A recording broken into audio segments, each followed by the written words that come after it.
Hello my dear students, welcome to my channel. मैं कुछ दिनों से नोटिस कर रही हूँ कि आप लोग मेरे वीडियोस देख तो लेते हैं लेकिन सब्सक्राइब करना भूल जाते हैं। अब जल्दी जल्दी जाओ और मेरे चैनल को जल्दी जल्दी सब्सक्राइब करो और शेयर करना भी मत भूलना। नमस्कार छात्रों। तो छात्रों, हम पढ़ रहे थे हिंदी व्याकरण का विषय टॉपिक जो था वह था संधि। संधि के बारे में हमने पढ़ लिया है। आज हम पढ़ेंगे व्यंजन संधि और विसर्ग संधि के बारे में। तो जिन्होंने मेरे पहले 2 वीडियो नहीं देखे हैं, प्लीज़ पहले प्लेलिस्ट में लिंक दिया गया है, उन वीडियो को पहले अच्छे से देख लेना, क्योंकि तभी आपको आगे जो है ये संधि जो है समझ में आएगी। परंतु मैं व्यंजन संधि समझाने से पहले फटाफट एक बार रिवीजन करवा देती हूँ कि हमने 2 पिछले वीडियो में क्या क्या पढ़ा था। तो संधि का अर्थ के बारे में पढ़ा था, फिर संधि के भेदों के बारे में पढ़ा, स्वर कितने होते हैं उनके बारे में जाना। ये सारा ही मैंने पहले 2 वीडियो में डाल चुकी हूँ फुल एक्सप्लेन के साथ। आपको समझना है तो संधि के 3 प्रकार होते हैं, स्वर संधि, व्यंजन संधि और विसर्ग संधि। इसके बारे में जो है पूरा एक्सप्लेन से मैंने पिछले 2 वीडियो में पढ़ाया है। स्वर संधि के 5 भेद होते हैं। कौन कौन से होते हैं? वह दीर्घ संधि, गुण संधि, वृद्धि संधि और यण संधि, अयादि संधि।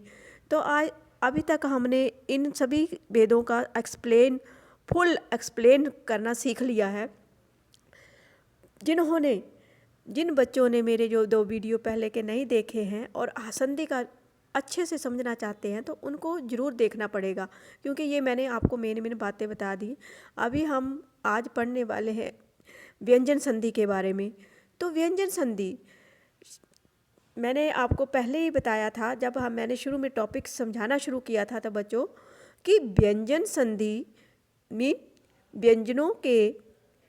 व्यंजन संधि किसे बोलेंगे आपको अच्छे से समझ में आ रहा है। मैंने पहले वीडियो में स्वर और व्यंजन के बारे में ही बताया था कि व्यंजन किसे कहते हैं, स्वर किसे कहते हैं। अब व्यंजन का व्यंजन से मीन पहले क्या था? स्वर का स्वर से। अब क्या होगा? व्यंजन का व्यंजन से या किसी स्वर से मेल होने पर जो परिवर्तन होता है, जो उसमें विकार उत्पन्न होता है, जो चेंज आता है, उसे क्या कहेंगे आप? व्यंजन संधि कहा जाता है। ये व्यंजन संधि जो है, जैसे स्वर संधि के भेद होते हैं 5, वैसे उसकी तुलना में जो है व्यंजन संधि जो है वह है थोड़ा कम विस्तार से समझाया है मैंने इसको यहाँ पर। मुख्य रूप से तो यही है, बट आपको अगर इसके बारे में और भी ज़्यादा विस्तार से पढ़ना है तो आप मुझे कमेंट करके ज़रूर बता सकते हैं। परंतु ये 8th स्टैंडर्ड तक या 9th 10th तक तो यही इसका लेवल है, यहीं से प्रश्न आ जाते हैं। और आगे कंपटीशन एग्ज़ाम के लिए तो उसको विस्तार से और भी इसके बारे में जानना पड़ेगा। तो स्कूल में पढ़ने के लिए तो इतना ही काफ़ी है। तो आपको पहले इतनी ही बातों का नॉलेज हो जाना चाहिए संधि के बारे में। तो व्यंजन संधि आपको समझ में आया होगा कि स्वरों का जो व्यंजन होते हैं उनका व्यंजन से मेल, या फिर व्यंजन का किसी स्वर के साथ मेल होने से परिवर्तन होता है, उसमें चेंज आता है, उसे क्या कहते हैं बच्चों? व्यंजन संधि कहते हैं। तो हम कुछ एग्जाम्पल देखते हैं इसके, जैसे सत प्लस जन मीन यहाँ पर त हलांत लगा हुआ है और ज है। यहाँ नियम है कि जब भी कोई आधा अक्षर यानी कि त, ये नियम है, तो मैं आपको बताती हूँ कि ये नियम क्या है। तो यहाँ पर सत प्लस जन उसका मिला है हाफ त और ज, तो यहाँ क्या बन गया? सज्जन। आधा अक्षर जो है ज के रूप में बदल गया है। तो यहाँ पर दूसरे में क धन ई मीन क स्वर है, व्यंजन है आपका, और ई बड़ी क्या है? स्वर है। तो इन दोनों को मिलाकर क्या बन जाएगा, गी। मीन ए, मैंने पहले ही बोला था कि ये व्यंजन जो होते हैं वह स्वरों की सहायता से ही बोले जाते हैं। यही समझ में आया है आपको? तो ये व्यंजन जो होते हैं स्वरों की सहायता से बोले जाते हैं। स्वर जो है स्वतंत्र रूप से बोले जाते हैं, उनके पीछे हमारे कोई भी साउंड नहीं निकलती, क्योंकि स्वर जो मात्राएं हैं जो व्यंजनों को लगाई जाती हैं, तो ये मात्रा बन गई क धन ई गी। इसमें चेंज आ गया, क का ग में परिवर्तित हो गया। जैसे वाक प्लस धन ईश, ये दोनों मिलकर क्या बन गया, वागीश। क्या बना, बागीश। क्योंकि संधि के भी कुछ नियम हैं, ये मैंने पिछले वीडियो में बहुत कुछ समझा चुकी हूँ, आपको ज़रूर उनको देख लेना है, क्योंकि स्किप करना नहीं है। एक एक शब्द पर मैंने पता नहीं कितनी कितनी देर बात की है, ये तो आप भी जानते होंगे, क्योंकि मैं बच्चों को माइंड में बिठाना चाहती हूँ, क्योंकि ये ऐसा टॉपिक है जो कुछ बच्चों को समझ में आता है और कुछ को नहीं आता है। मुझे भी पहले नहीं आता था, सच बात तो यही है। अभी हम इतने बड़े हो गए हैं, एक्सपीरियंस हो गया हमारे पास, स्कूल में जाकर बच्चों को कहाँ परेशानी आती है उनको समझा कर, तो हमें, मेरा जो मेन मकसद है कि मेरी द्वारा बताई गई बात जो है बच्चे के माइंड में बैठ जाए, कभी भूले ना ज़िंदगी में, ठीक है। तो ये हो गया बागीश।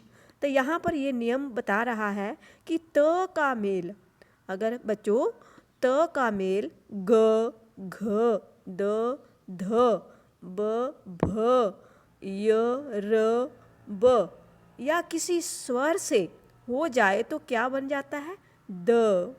क्या बन जाता है, द। तो जैसे द कैसे बन जाता है, ये नियम है इसका, जो मैं नीचे शब्द लिखने वाली हूँ एग्जाम्पल, तो ये इसका नियम है। इनका नियम सॉरी मैंने अब लिखना भूल गई, क्योंकि यहाँ प्रिंट में नहीं आया।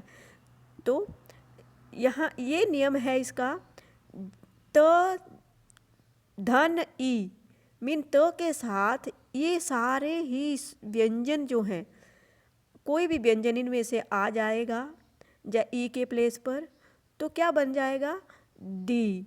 मीन ई के साथ ये आ जाए, जैसे जगत, जगत संसार होता है, तो हलंत है ना, धन ईश, तो यहाँ पर ई की मात्रा बन जाएगी जगदीश। क्या बन जाएगी, जगदीश। नियम हमें याद करने पड़ते हैं, वो संधि के जो भी नियम हैं वो हमें याद करने पड़ते हैं। नियम आपकी ग्रामर बुक में ज़रूर दिए होंगे, आप उनको पढ़ सकते हैं ध्यानपूर्वक एक बार।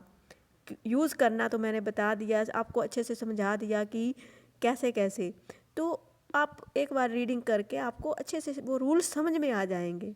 ध्यान देना पड़ेगा बस, फिर आपको वो ज़िंदगी भर नहीं भूलेंगे।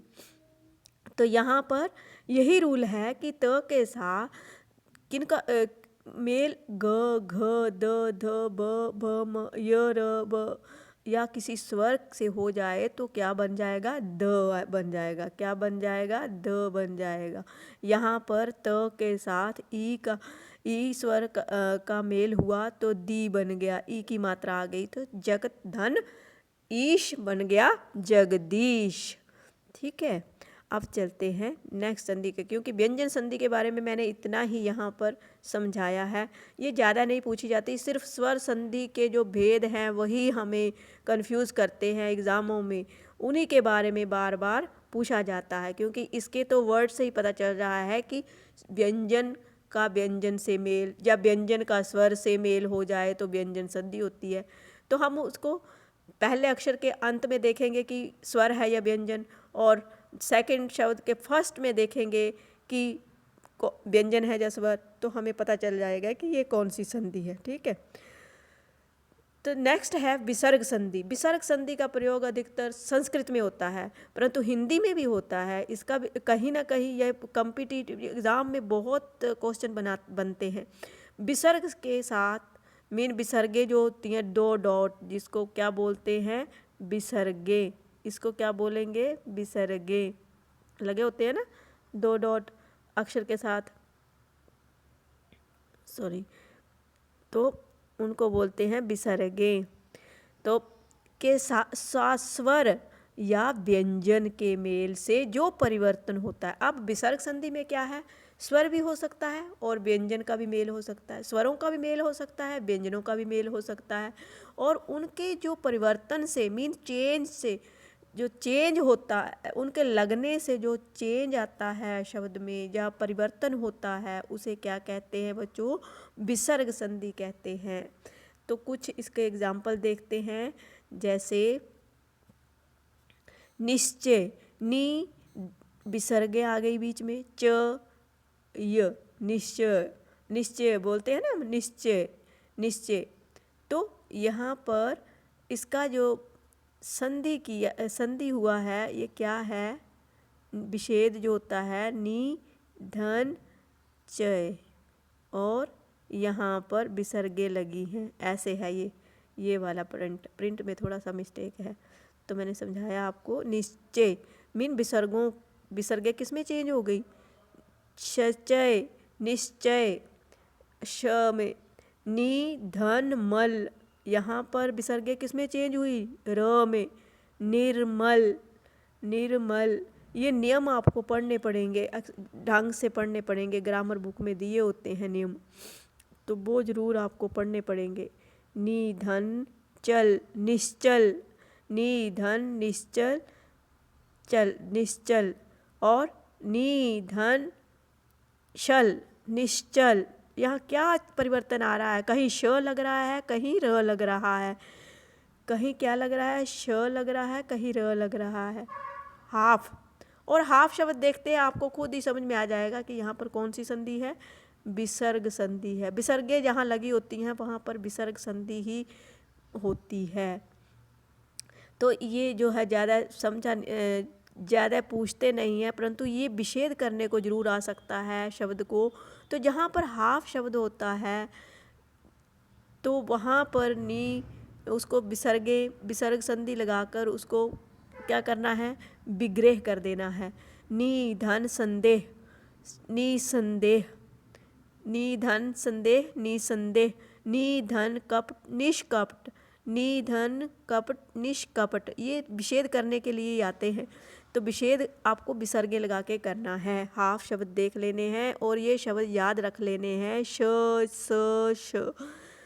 तो इनका जो होता है विसर्गों के परिवर्तन से ही होता है। तो ये थे आपकी विसर्ग संधि। तो आशा करती हूँ कि आपको ये अच्छे से समझ में आया होगा। थोड़ा बहुत कमी होगी तो ग्रामर में आपके बहुत अच्छे से समझाया है, उसमें नियम भी हैं। अगर मुझे टाइम लगता है थोड़ा सा तो मैं नियमों का भी एक वीडियो ज़रूर डाल दूँगी, ठीक है। तो आप इस संधि टॉपिक को तीनों वीडियो कंटिन्यू देखना और अच्छे से आपको ये टॉपिक जो है समझ आ जाएगा, ज़िंदगी भर याद रहेगा, कभी भूलेगा नहीं।